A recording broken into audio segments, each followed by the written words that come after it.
There is a specific kind of silence that serves as a warning, the breathless hush of a room holding a secret too heavy for its walls. In the archives, the air didn't just smell of old paper and leather bindings, it smelled of stagnation and trapped time. The dust motes suspended in the yellow lamplight weren't dancing, they were watching, hanging motionless over the mahogany desk, where a forbidden language lay waiting to be spoken. I had convinced myself I was merely a translator, a scholar fulfilling a contract for a man who saw me as property. But deep down, I knew the truth. I wasn't just reading history, I was preparing an invitation, and the storm outside was already answering. The rain hammered against the library's stained glass windows, each droplet a tiny fist demanding entry. I pressed my fingertips against the cold pane, watching rivulets race downward, like tears I couldn't afford to shed. The scent of old paper and leather bindings usually comforted me, but tonight the archive felt like a tomb. My tomb, Miss Moxie. His voice slithered through the silence before I heard his footsteps.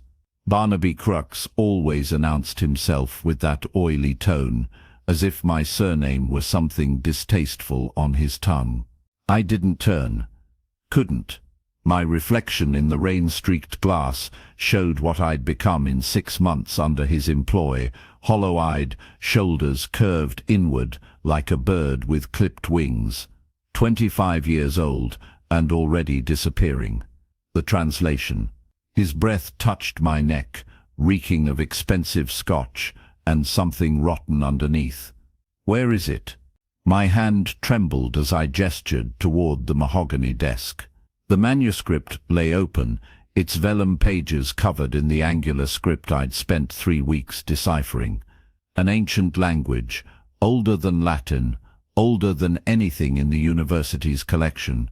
Barnaby had acquired it through means I'd learned not to question. "It's incomplete," I whispered. The final passages reference something called the Eternal Court, but the syntax, "I don't pay you to tell me what you can't do." His fingers closed around my upper arm, thumb pressing into the bruise he'd left 2 days ago. The pain bloomed fresh and sharp. "The gala is tomorrow night. You'll present your findings to my associates. Smile. Make them believe this artifact is worth their investment." The door clicked shut behind him. I exhaled, tasting copper. I'd bitten my tongue again.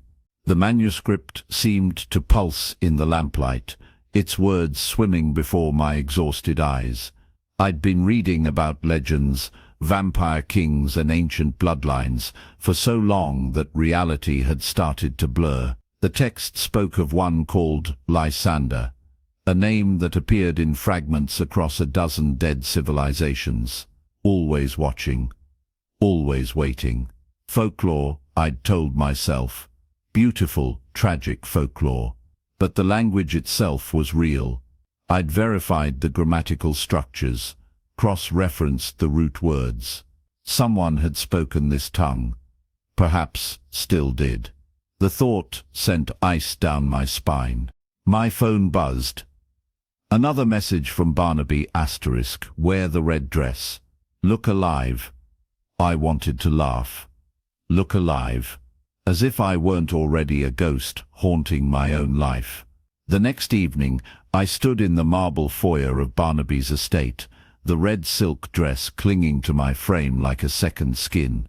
Crystal chandeliers cast fractured light across faces I didn't recognize, collectors, investors, people who traded in secrets and blood money. The air tasted of champagne and predation. Isolde, Barnaby materialized at my elbow, his hand possessive on my lower back. He paraded me through the crowd like a prized mare, introducing me as his brilliant protégé. Each handshake felt like signing away another piece of my soul.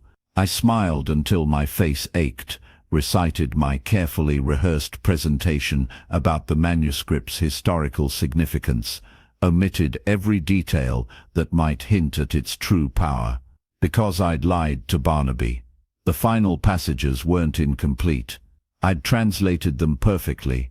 They were a summoning, an invocation to the eternal court, a plea for intervention written in blood and desperation by someone who'd had nothing left to lose.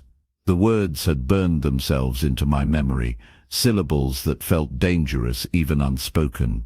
Remarkable work, my dear. An elderly woman with diamonds at her throat smiled at me with too many teeth.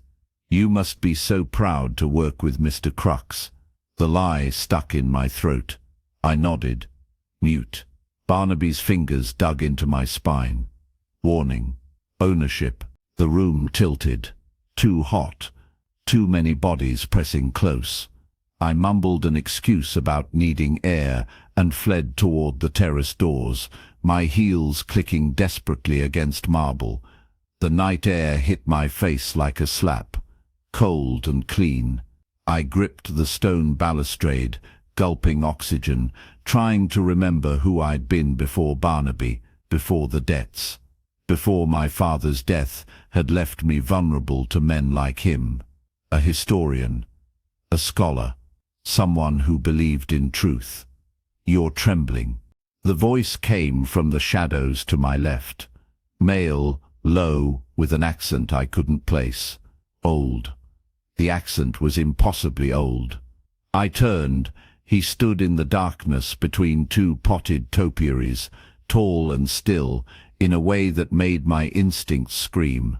Even in the dim light spilling from the ballroom, I could see he was beautiful. Dangerously so. Sharp cheekbones, dark hair that brushed his collar, eyes that caught the light like a cat's. I'm fine. I lied. He stepped forward, and I noticed it then, the absolute silence of his movement. No rustle of fabric, no breath misting in the cold air, no breath at all. You read the manuscript, not a question. His gaze pinned me in place. You spoke the words. My heart hammered against my ribs. How did you? I heard you. He moved closer, each step deliberate. 3 nights ago, alone in that library, you whispered the invocation, testing the sounds on your tongue. Impossible. I'd been alone. The doors locked. Unless you're him. The words escaped before I could stop them. Lysander. His smile was winter itself. You summoned. I came. Terror and wonder crashed through me in equal measure. Every rational thought screamed to run, but my body refused to obey. He was real. The legends, the bloodlines, the eternal court, all of it real. I didn't mean to. I breathed. I was just translating. I didn't believe, but you hoped. He stood close enough now that I could see the inhuman perfection of his features, the way his eyes held centuries. You hoped someone would hear, someone who could free you from the monster who owns you. Tears burned hot against my cold cheeks. He'll destroy me, he'll try. Lysander's hand rose, hovering near my face without touching. But you called to me in the old tongue, little historian. Do you know what that means? I shook my head, unable to speak. It means you're under my protection now. It means Barnaby Krux has made a grave error. His voice dropped to a whisper that seemed to resonate in my bones. It means you're mine. The terrace doors burst open. Barnaby's voice cut through the night. Isolde, what the hell are you? He stopped, saw Lysander. The color drained from his face. No, Barnaby whispered. No, you're not real. You can't be. Lysander smiled, and I saw the flash of fangs. Hello, old friend. It's been, what, 70 years since you stole from my court? The world tilted sideways. I looked between them, predator and prey, and realized my desperate whisper had done more than summon help. It had started a war. The air between them crackled with something older than electricity. Barnaby's hand gripped the terrace doorframe, knuckles white, his whole body rigid as if fighting the urge to flee. The confident mogul who'd controlled every aspect of my life for 3 years had transformed into something smaller, diminished by the presence of the man, the creature, standing beside me.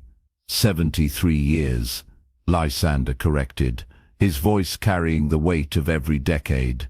You took the Codex Noctis from my vault in Prague. I've been waiting for you to surface again.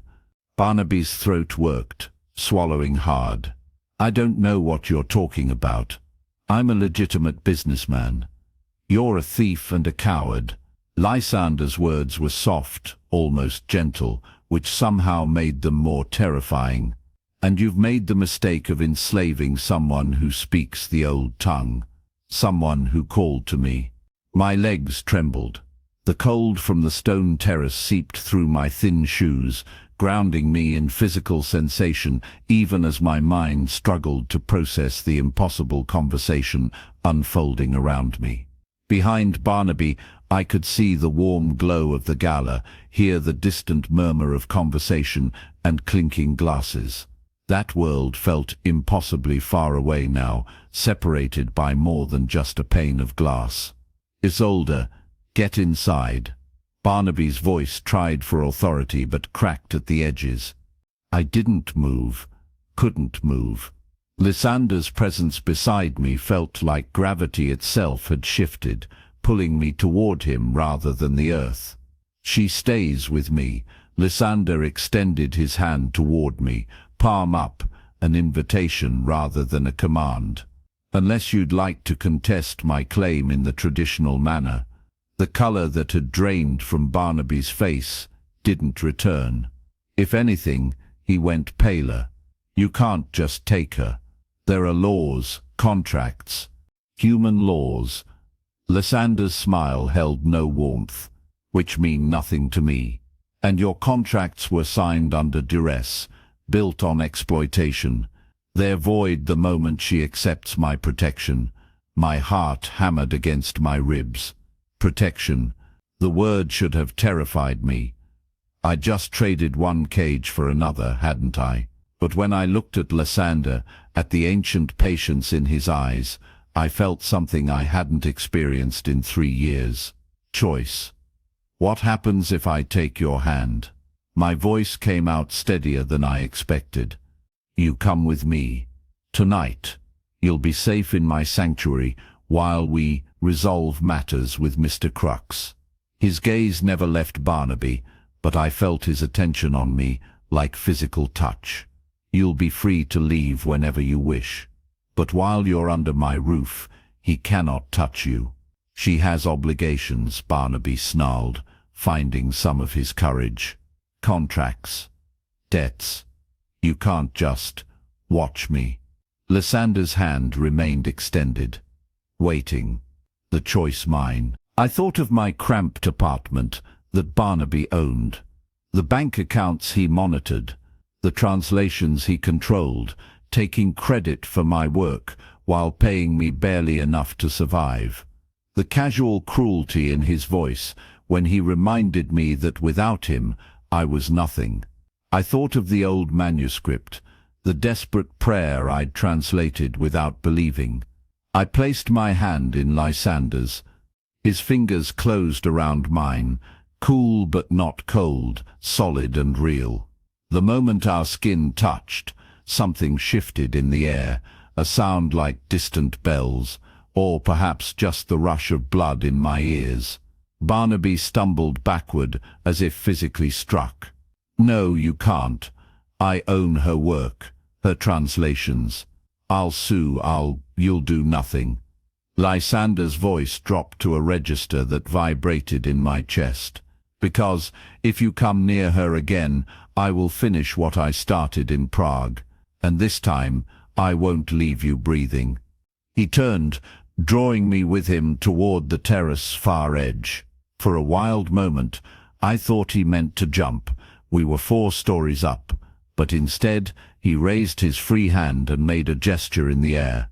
A car pulled up to the curb below, sleek and black, appearing as if summoned by thought alone. The stairs are faster, I managed. Not tonight. His arm slid around my waist. Hold on to me. Before I could ask what he meant, the world lurched. We weren't falling, we were descending, but wrong, too fast and too controlled. My stomach dropped as wind whipped past my face, and then we were on the sidewalk, my knees buckling. Lysander steadied me, his strength effortless. How? Later, he guided me toward the car. The driver, an older man with silver hair and knowing eyes, already had the door open. Silas, we're going home, and we're likely to have company. Understood, my lord. Silas's voice carried a British accent and absolute calm, as if his employer regularly jumped off buildings with terrified historians. The usual precautions. Triple them. Mr. Krux is desperate, and desperate men are dangerous. The car's interior smelled of leather and something else. Old books, perhaps, or aged wood. I sank into the seat, my whole body shaking now that the adrenaline was fading. Lysander settled beside me, maintaining a careful distance, not touching me despite the intimate space. "You're afraid," he observed. "I just watched you jump off a building and threaten my employer, former employer. I don't even know what to call him now." My laugh came out brittle. "Yes, I'm afraid." Of me? I turned to look at him fully. In the car's dim interior, his features seemed to shift between human and something other, the play of shadows across his face, revealing hints of the predator beneath the beautiful mask. But when I met his eyes, I saw the same patience I'd glimpsed on the terrace. "I don't know yet," I admitted. "Are you going to hurt me?" "No." Simple. Absolute. "You called to me in a language that hasn't been spoken aloud in 3 centuries.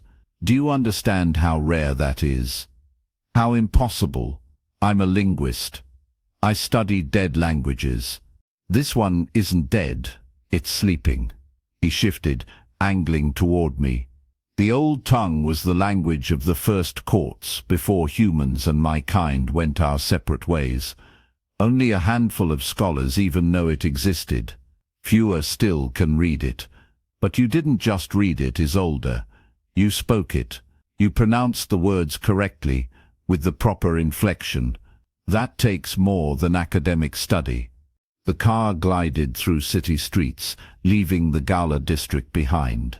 I watched the familiar landmarks slip past. The library where I'd spent countless hours, the coffee shop where I'd translated manuscripts while nursing a single cup for hours, because it was warmer than my apartment. My grandmother taught me. I heard myself say. She used to sing to me in what she called the old words. I thought they were just lullabies, made-up sounds. But when I saw the manuscript tonight, I recognized the patterns. Lysander went very still. "Your grandmother, what was her name?" "Moxie. Isolde Moxie. I'm named after her." A cold feeling crept up my spine. "Why? Moxie isn't a common name." "It was her maiden name. She insisted I take it when I turned 18, said it was important to remember where we came from." I twisted in my seat to face him fully. "What aren't you telling me?" The car turned onto a tree-lined street I didn't recognize. The buildings here older, Gothic revival architecture that seemed to predate the modern city around it. Silas pulled through an iron gate that opened at our approach, into a courtyard lit by gas lamps that cast pools of amber light across cobblestones. "We'll discuss your grandmother inside," Lysander said, "where it's safe." The mansion rose before us, all dark stone and arched windows, looking like it had been transplanted from another century. Ivy climbed the walls, and I could see the warm glow of lights in some windows, signs of life within the Gothic facade. Silas opened my door, offering his hand to help me out. His grip was warm, human, steadying. Welcome, Miss Moxie. I'm Silas, the house manager. If you need anything during your stay, please don't hesitate to ask. Thank you. My voice sounded small in the courtyard stillness. Lysander led me up stone steps to a massive wooden door that swung open before we reached it. A young woman stood in the entrance, young-looking at least, though her eyes held the same ageless quality as Lysander's. She wore modern clothes, jeans and a sweater, but moved with inhuman grace. My lord, we felt the summoning. Her gaze flicked to me, curious. Is this the one who spoke the old words? This is Isolde. She'll be staying with us. Lysander's hand rested lightly on the small of my back, guiding me inside. Isolde, this is Ilara. She manages the household's night operations. Night operations. Night operations. I repeated faintly, stepping into an entrance hall that belonged in a museum. The floor was polished marble, the walls lined with paintings that looked genuinely old, not reproductions. A chandelier overhead held actual candles, their flames casting dancing shadows. We're vampires, dear. Ilara's smile revealed delicate fangs. We're rather nocturnal by nature. My knees went weak again. Lysander's arm tightened around my waist, supporting me. Perhaps we should sit down, he suggested, his voice gentle. You've had rather a lot of shocks tonight. He guided me through an archway into a library that made my heart ache with longing. Floor-to-ceiling shelves lined every wall, packed with books in a dozen languages. The scent of old paper and leather bindings wrapped around me like a familiar embrace. A fire crackled in a stone fireplace, and deep leather chairs were arranged in intimate clusters. I sank into one of the chairs, my hands gripping the armrests. Lysander settled across from me, leaning forward with his elbows on his knees, giving me space while maintaining his focus. Ask, he said simply. Whatever you need to know. Are you going to kill Barnaby? Do you want me to? The question should have horrified me. Instead, I found myself actually considering it. 3 years of exploitation, of manipulation, of being made to feel worthless and trapped. 3 years of watching him take credit for my work while I struggled to afford food. I want him to leave me alone, I said finally. I want to be free of him, but I don't want to be responsible for his death. Lysander nodded slowly. Then I won't kill him, but I will ensure he never troubles you again. He has something that belongs to me, the codex he stole. I'll use that as leverage to void your contracts and secure your independence. Just like that? Just like that. His smile was slight. I've been doing this for a very long time, Isolde. I know how to handle men like Barnaby Krux. Ilara appeared with a tray. Tea, I realized, the scent of chamomile rising with the steam. She set it on the table between us, then withdrew silently.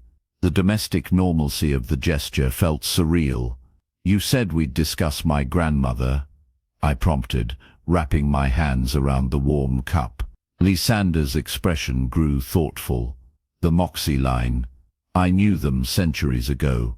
They were record keepers for the courts, human families who served as historians and translators. They knew our secrets and kept them faithfully. But the line was supposed to have died out in the 1800s. Obviously it didn't. Obviously. He studied me with new intensity, which means your grandmother was either a very good hider or someone deliberately obscured her heritage. The families who served the courts were marked, not physically, but in their blood. It's why you could speak the old tongue so naturally. It's in your lineage. The tea scalded my tongue, but I welcomed the sharp sensation. Something real and immediate to anchor me. So I'm what? Genetically predisposed to work for vampires. You're descended from a line of scholars who chose to preserve knowledge that others wanted destroyed. Your ancestors believed that understanding between our kinds was possible, worth fighting for. He paused. They were mostly wrong, but their dedication was admirable. Mostly wrong. Humans and vampires don't coexist well. We tried, long ago. It ended badly. His gaze drifted to the fire. The courts withdrew from human society. We became legends, myths, things that go bump in the night, safer that way for everyone. But you answered when I called. Yes. His attention returned to me, sharp and focused, because hearing the old tongue spoken correctly after 300 years of silence is not something I could ignore, and because Barnaby Krux has been a thorn in my side for decades. He steals from us, sells our artifacts to collectors who don't understand what they're buying. He's dangerous. He seemed terrified of you. He should be. I let him live last time out of curiosity perhaps, or boredom, but he's crossed a line now. He enslaved one of the old families that I cannot ignore. The fire popped, sending sparks up the chimney. I watched them dance, trying to process everything. Vampires were real. My grandmother's lullabies were an ancient language. I was descended from people who'd served creatures that shouldn't exist, and I'd just put myself under the protection of their king. You called yourself Lord, I said slowly. Alara called you my lord. What exactly are you? Lysander's smile was rueful, perceptive. I was the king of the northern court, or what's left of it. Most of my people have scattered, gone into deep sleep, or isolated themselves. But some remain, and they still acknowledge my authority. A king. My laugh was slightly hysterical. I called a vampire king for help. You did, and I came. He rose, moving to the fireplace, his movements fluid and inhuman in their grace. I should terrify you, Isolde. I've killed more people than you can imagine. I've lived through the rise and fall of empires. I am, by any reasonable measure, a monster. But I heard the question in his tone. He turned, and the firelight caught in his eyes, turning them molten. But you called to me in the language of my youth, in words I haven't heard in centuries. You reminded me of a time when humans and my kind worked together, created beauty and knowledge together. You made me remember what it was like to be more than just a predator in the dark. The vulnerability in his voice caught me off guard. This ancient creature, this king, sounded almost lonely. I don't know what I'm doing, I admitted. I don't know if I can trust you. I don't even know if I should be here. You shouldn't. He crossed back to his chair, settling into it with boneless ease. You should run, find somewhere Barnaby can't reach you, start over. That would be the smart choice. But you won't, because you're a scholar, and I have the largest collection of pre-schism texts in existence. Because you're curious, and I can answer questions no human historian can. Because you're brave enough to have called to me in the first place.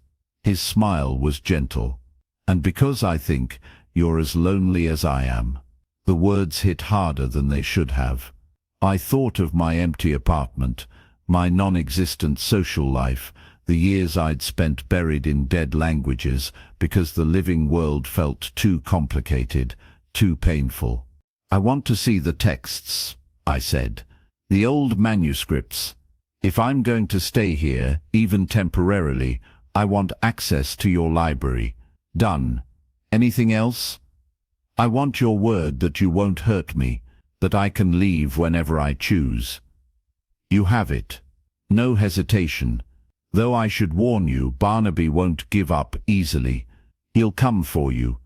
Try to reclaim what he sees as his property. While you're here, you're safe. But if you leave before we've dealt with him, I'll be vulnerable. Yes. A sound from outside. Car doors slamming, raised voices. Silas appeared in the doorway, his expression grave. My lord, we have company. Mr. Krux has arrived with lawyers and what appears to be private security. He's demanding Miss Moxie's return. Lysander rose smoothly. Already. He's more desperate than I thought. What do we do? My heart raced. We remind him that he's on my territory now. Lysander offered me his hand.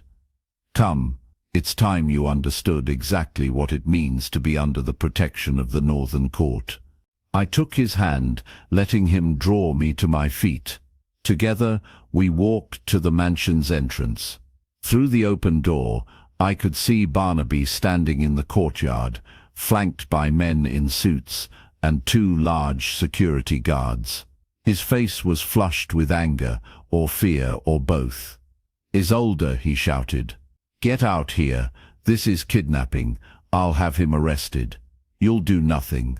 Lysander's voice carried across the courtyard without him raising it, somehow cutting through Barnaby's bluster. "She came willingly. She's under my protection. And you're trespassing. I have rights. Contracts. She owes me. She owes you nothing." Lysander stepped forward, and I felt the air pressure change, felt something vast and terrible unfurl from him like invisible wings. "But you owe me. The Codex Noctis. Return it, void her contracts, and I'll let you walk away. Refuse, and I'll take it from you." One of the lawyers stepped forward, clutching a briefcase. "Mr. Vosh, I'm sure we can resolve this civilly. My client has legitimate claims. Your client is a thief and a slaver. His claims are void." Lysander's gaze never left Barnaby. "You have until dawn to decide. Return what you stole, free Miss Moxie from all obligations, or face the consequences." "You can't threaten me." Barnaby's voice cracked. "I'll go to the authorities. I'll expose you. Who would believe you?" Lysander's smile was all fangs now. "A desperate businessman claiming vampires are real. They'd lock you in a psychiatric ward." I watched Barnaby's face cycle through emotions: rage, fear, calculation. His eyes found mine across the courtyard. "Isolde, please. Be reasonable. After everything I've done for you, you exploited me."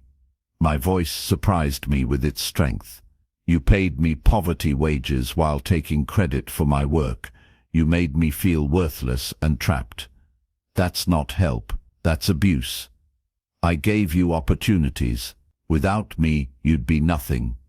Without you, I'd be free." The words hung in the air. Barnaby's face contorted, and for a moment I thought he might charge forward. But Lysander shifted slightly, placing himself between us, and whatever Barnaby saw in that movement made him step back. "This isn't over," Barnaby snarled. "I'll be back with court orders, with police. You'll be back with my property, or you won't be back at all." Lysander made a gesture, and the iron gates began to close. "Dawn, Mr. Krux. Choose wisely." The gates clanged shut. Through the bars I watched Barnaby and his entourage retreat to their cars, watched them drive away into the night. My whole body trembled with released tension. Lysander's hand found mine again, steadying. "You did well. I just made an enemy. You already had one. Now you have an ally too." He turned me to face him, his expression serious. "Isolde, I need you to understand something. By accepting my protection, by staying here, you've entered a world that most humans never see. There are rules, dangers, politics that make Barnaby's games look simple. Are you certain this is what you want?" I looked past him at the mansion, at the library visible through the windows, at the impossible sanctuary he'd offered. Then I looked back at his face, at the centuries in his eyes, at the lonely king who'd answered a desperate prayer. "No," I said honestly. "I'm not certain of anything, but I'm choosing this anyway." His smile was slow, genuine, transforming his features. "Then welcome to the Northern Court, Isolde Moxie. Let me show you what your ancestors helped build. He led me back inside, and as the door closed behind us, I felt the weight of my old life falling away. Whatever came next, whether sanctuary or new cage, safety or danger, I'd chosen it myself. For the first time in 3 years, that choice felt like freedom. Outside, beyond the iron gates, Barnaby's car idled in the shadows. Inside it, he pulled out his phone with shaking hands and dialed a number he'd hoped never to use again. "It's Krux," he said when someone answered. "We have a problem. Lysander Vosh is back, and he's taken the girl, the one who can read the old texts." A pause. "Yes, I'm sure, which means he'll find out about Prague, about the Codex, about everything." Another pause. Longer. "I need help, real help, the kind that can handle a vampire king." He listened to the response, his face hardening with desperate resolve. "Good. Send them tonight. Because if Vosh gets that codex back and reads what's really in it, we're all dead anyway." He ended the call and stared at the mansion's lit windows, at the shadow of the girl who'd destroyed everything by speaking words that should have stayed forgotten. The war had begun. The mansion became a fortress overnight. I woke to the sound of footsteps in the corridor outside my room, not threatening but purposeful. Alara's voice drifted through the door, giving orders in a language I didn't recognize. When I finally emerged, dressed in clothes that had appeared in the wardrobe while I slept, I found the grand foyer transformed into something resembling a war room. Maps covered the dining table, not modern maps, but old ones, hand-drawn on vellum that looked older than nations. Lysander stood at the table's head, his finger tracing routes through a city I recognized as contemporary Chicago, overlaid with something ancient beneath. "The codex is in the museum," he said without looking up. "Barnaby donated it 3 months ago, hid it in plain sight among lesser artifacts." Silas looked up from his laptop. "Security's tight. Motion sensors, cameras, guards, and that's just what's visible. He'll expect us to come for it." Alara stood by the window watching the grounds. "He's had hours to prepare." "He has." Lysander's voice carried no concern. "Which is why we won't go to the museum. We'll bring him here." I moved closer to the table, drawn by the maps, by the weight of history they represented. "How?" Now he looked at me, and something in his expression made my pulse quicken. "By giving him exactly what he wants. You." The plan was simple in its audacity. Lysander would host a gala, a public event, witnessed by Chicago's elite, the very people Barnaby had spent decades courting. An unveiling of the Northern Court's return, a declaration of territory, and an invitation Barnaby couldn't refuse without revealing his fear. "He'll come," Lysander said with certainty, "because if he doesn't he loses face, and men like Barnaby Krux would rather die than appear weak." 3 nights later, the mansion blazed with light. I stood in my room, staring at my reflection in the full-length mirror. The gown Alara had provided was midnight blue, almost black, cut in a style that seemed to exist outside of time. Victorian in its high collar, modern in its sleek lines. My hair had been swept up, exposing my neck. The mark Lysander had left there 3 nights ago had faded to a silver scar, barely visible, but I felt it like a brand, like a promise written on my skin. Nervous? Alara appeared in the doorway, elegant in crimson. Terrified, I admitted. "Good. Fear keeps you sharp." She crossed to me, adjusted the pendant at my throat, an ancient symbol I'd seen in the texts, a ward against compulsion. "But remember, you chose this. That choice is armor." Downstairs, the grand ballroom hummed with conversation. Lysander had invited everyone, museum board members, city officials, old money families, who remembered when the Northern Court had been a power in Chicago. They'd come out of curiosity, out of fear, out of the irresistible pull of Lysander's will, and they'd come because Barnaby Krux would be here. I descended the staircase on Lysander's arm, feeling every eye turned toward us. He moved with the grace of a predator, unhurried, absolute in his confidence. The crowd parted without conscious thought, creating a path to the center of the room. Ladies and gentlemen, Lysander's voice carried without effort, silencing all conversation. Thank you for accepting my invitation. It's been too long since the Northern Court opened its doors. Murmurs rippled through the crowd. Some knew what he was. Others were beginning to suspect. I've returned to reclaim what was stolen, he continued, to restore what was broken, and to introduce you to someone who has reminded me why such things matter. His hand tightened slightly on mine, and I felt the cue. This is Isolde Moxie, he said. Scholar, historian, and the woman who will help me rebuild what was lost. The crowd's attention focused on me like a physical weight. I fought the urge to shrink back, to hide behind Lysander's presence. Instead, I lifted my chin and met their stares. That's when I saw him. Barnaby stood near the entrance, flanked by two men I didn't recognize. They were large, hard-faced, with the bearing of soldiers. But it was Barnaby who held my attention. He looked older than I remembered, haggard, with shadows under his eyes that spoke of sleepless nights. Our gazes locked across the room. Ah, Barnaby. Lysander's voice carried warmth that didn't reach his eyes. So glad you could join us. Please come closer. I believe you and Miss Moxie are already acquainted. Barnaby moved forward, his bodyguards shadowing him. The crowd shifted, sensing drama, hungry for it. Vosh, Barnaby said, his voice steady despite the tremor in his hands. This is quite the spectacle. Is it? Lysander smiled. I thought it rather intimate. Just friends and neighbors, discussing matters of mutual interest. For instance, the codex you donated to the museum, the one you stole from my library in 1952. The room went silent. Barnaby's face flushed. I don't know what you're talking about. Don't you? Lysander released my hand and stepped forward. The temperature dropped.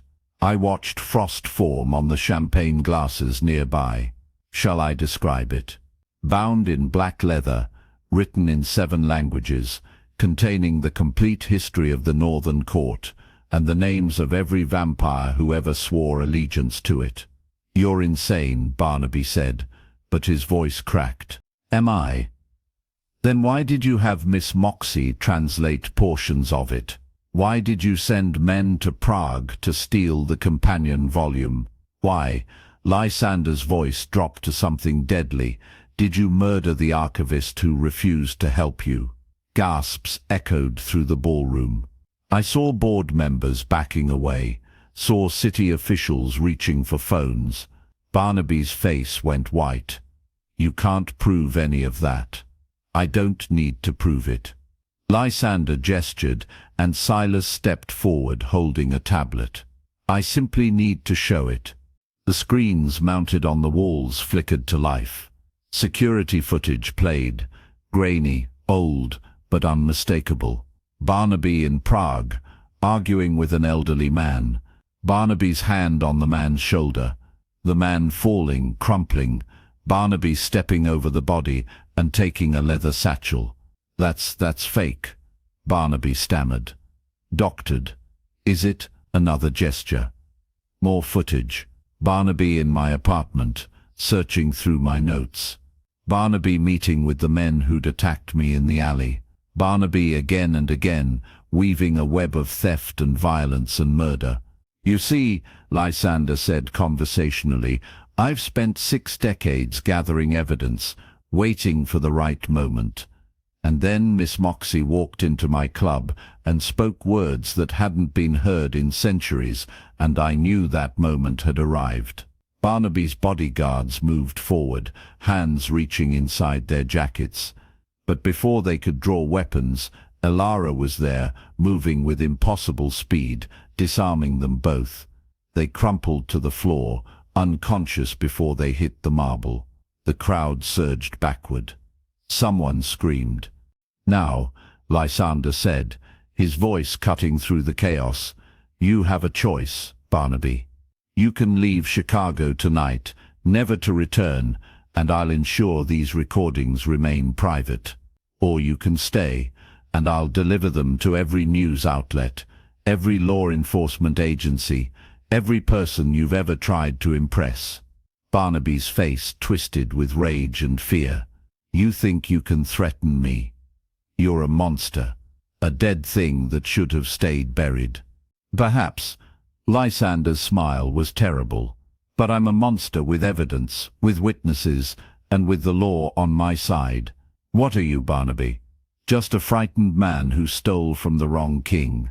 I watched Barnaby's hand move to his pocket, saw the glint of metal.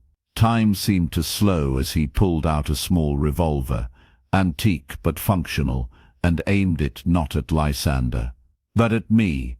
"If I can't have the codex," Barnaby said, his voice breaking, "if I can't have what I've worked for, then you don't get her." The gunshot was deafening in the enclosed space, but I didn't feel the impact. Instead, I felt Lysander's arms around me, felt us moving with speed that defied physics, felt the world blur and reform. The bullet struck the wall where I'd been standing, embedding itself in plaster and wood. We stopped 20 feet away. Lysander set me down gently, his hands checking me for injury, his eyes wild with something between fury and fear. "I'm okay," I whispered. "I'm okay." He turned back to Barnaby, and the temperature plummeted. Frost spread across the floor, up the walls, covering the windows in crystalline patterns. The lights flickered and dimmed, and shadows grew long and hungry, reaching toward Barnaby like grasping hands. "You tried to kill her," Lysander said, and his voice was no longer human. It echoed with centuries, with power, with the weight of a king's wrath. "In my house, under my protection." Barnaby stumbled backward, the gun falling from his shaking hands. I didn't, you did." Lysander advanced, each step deliberate. "And now you'll face the consequences." "Lysander." I found my voice, found the strength to step forward. "Don't kill him. He's not worth it." Lysander paused, looked back at me. In his eyes, I saw the struggle between the man and the monster, between mercy and vengeance. "Please," I said. "Let him live with what he's done. Let him watch as everything he built crumbles. That's a better punishment than death." For a long moment, no one moved. Then Lysander nodded slowly. "You heard her, Barnaby. You have until dawn to leave this city. If I see you again, if I even hear your name spoken in Chicago, I will not be so merciful." Barnaby fled, simply turned and ran, stumbling through the crowd, leaving his unconscious bodyguards behind. The door slammed, and then there was only silence. Lysander turned to the assembled crowd. "Ladies and gentlemen, I apologize for the disruption. Please enjoy the rest of your evening. And remember, the Northern Court protects its own." Slowly, conversation resumed. People moved, drank, pretended normalcy. But everything had changed, and everyone knew it. Lysander led me out onto the terrace, away from the crowd, into the cool night air. The city sprawled below us, lights twinkling like fallen stars. "You could have let me kill him," he said quietly. "I know." I leaned against the railing, feeling the adrenaline drain away, leaving exhaustion in its wake. "But I didn't want you to. Not for him. For you." He moved beside me, close enough that I felt his presence like warmth despite his nature. "Why?" "Because you're not just a monster," I said. "You're a king, and kings should be better than their enemies." His hand found mine on the railing. "You continue to surprise me, Isolde Moxie." "Good," I said, and surprised myself by smiling. I'd hate to be predictable. We stood there in silence, watching the city, feeling the weight of what had happened settle into memory. Behind us the gala continued, but out here it was just us and the night and the future stretching ahead like an unwritten page. "What happens now?" I asked finally. "Now," Lysander said, "we rebuild. The court, the library, everything that was lost, and you help me if you're still willing." I thought about my old life, my small apartment, my academic career that seemed so distant now. Thought about Barnaby's face as he'd aimed that gun, about the fear and desperation that had driven him to such madness. Then I thought about the texts I'd translated, the history I'd uncovered, the choice I'd made 3 nights ago when I'd walked through these gates. "I'm willing," I said, "but on one condition." "Name it." "Teach me," I said. "Everything. The language, the history, the truth about what you are. No more secrets." Lysander was quiet for a moment. Then he lifted my hand to his lips, kissed the knuckles with old-world courtesy. "No more secrets," he agreed. "Welcome home, Isolde." And standing there on the terrace, his hand in mine, the city spread below us like a kingdom waiting to be claimed, I felt something I hadn't felt in years. Not just safety, not just purpose, but belonging. The night wind carried the scent of autumn leaves and distant rain. Inside, someone laughed. Music started playing again, a waltz from another century. Lysander pulled me close, and we danced there on the terrace, moving to rhythm only we could hear. Below, a car pulled away from the mansion, Barnaby fleeing into exile. I watched until the taillights disappeared, then turned my attention back to the man who held me, to the future we would build together. Whatever came next, I would face it unafraid. The war was over. A new reign had begun,